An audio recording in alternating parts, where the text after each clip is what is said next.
berkisah tentang seorang pria bernama Trevor Resnick, seorang operator mesin di pabrik industri yang menderita insomnia parah hingga tidak tidur selama hampir setahun. Tubuhnya menjadi kurus kering, pikirannya kacau, dan hidupnya mulai dipenuhi halusinasi serta paranoia yang mengganggu hingga menyebabkan suatu hal di luar nalar pun kemudian dia rasakan. Lantas, apa yang terjadi selanjutnya dari pria ini? Mari kita simak bersama-sama alur cerita lengkapnya.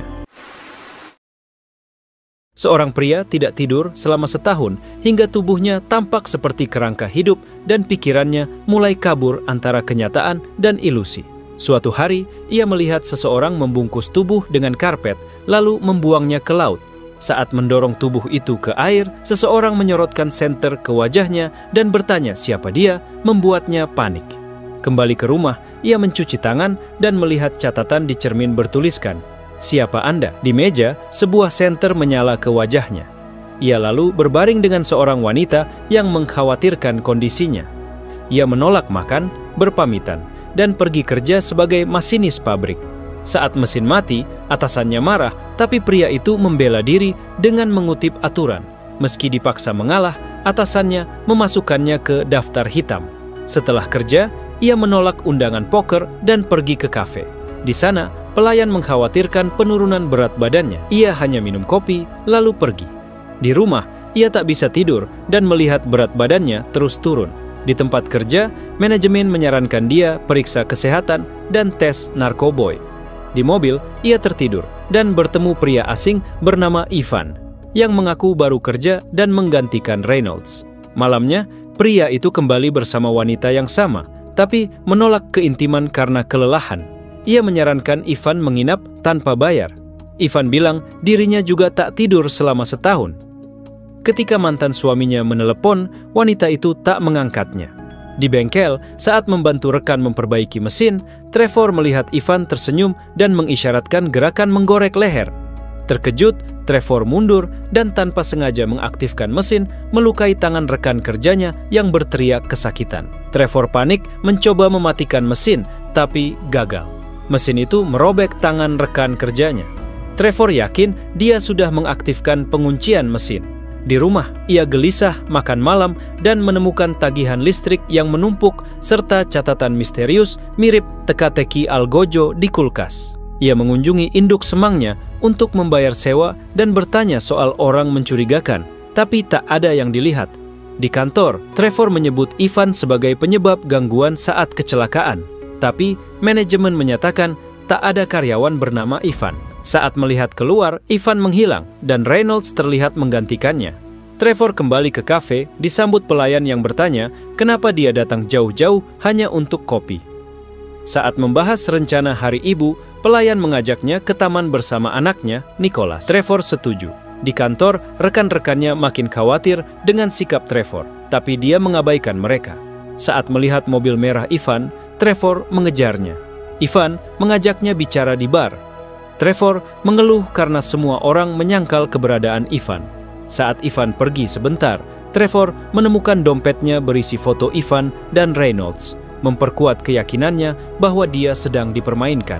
Di rumah, ia menemukan catatan algojo dengan tambahan huruf dan gambar baru. Ia membuangnya dan pergi ke rumah Stevie, yang meski bersama pria lain, tetap membiarkannya masuk.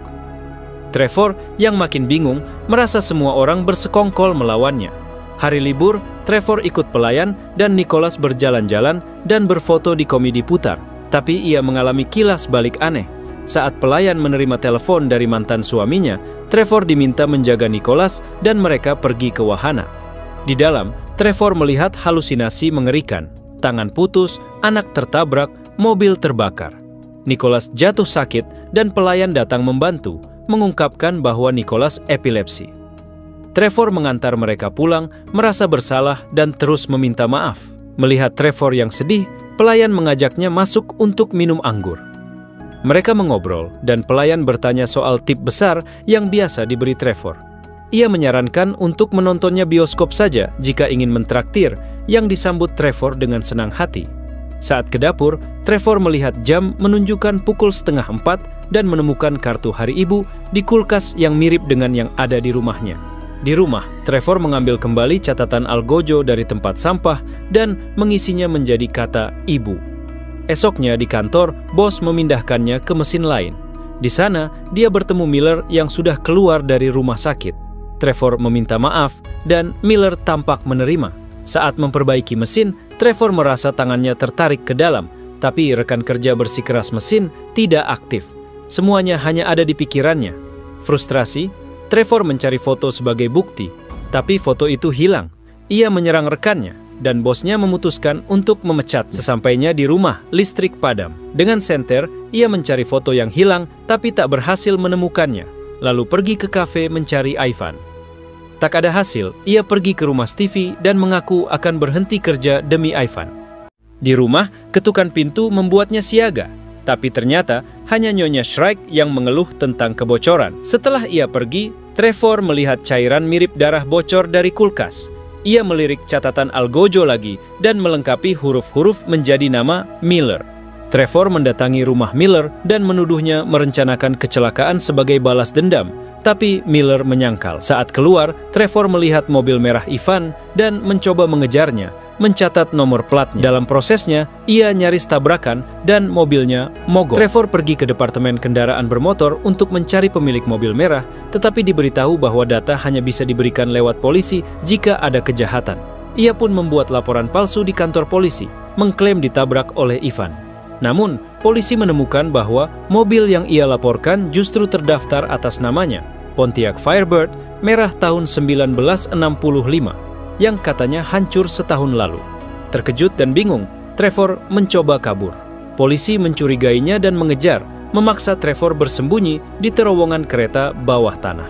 Setelah lolos, ia kembali ke Stevie dalam kondisi kacau. Stevie merawat lukanya, dan Trevor mengaku ditabrak. Saat Stevie menyarankan rumah sakit, Trevor menolak karena tidak percaya pada dokter. Ia meminta untuk menginap dan Stevie mengizinkannya. Namun, saat melihat foto di rumah Stevie yang menampilkan Ivan dan Reynolds, Trevor menuduh Stevie berkonspirasi. Stevie menjelaskan bahwa pria dalam foto itu adalah Trevor sendiri, bukan Ivan. Tapi Trevor menolak percaya dan marah-marah, lalu pergi. Ia pergi ke kafe bandara, berharap bertemu Maria, tapi pelayan di sana berkata bahwa dialah yang selalu melayani Trevor. Saat pelayan menyangka Trevor bisu karena terlalu pendiam, Trevor menjadi marah dan menuduh semua orang bersekongkol. Pelayan pun memintanya pergi.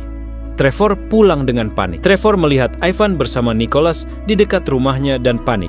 Ia bergegas masuk dan mencari Nicholas, namun tidak menemukannya. Di kamar mandi, ia menghadapi Ivan yang menyindir bahwa Nicholas sudah lama meninggal dan menyuruh Trevor menghadapi kenyataan. Ivan juga menyebut catatan Algojo di kulkas dengan nada mengejek.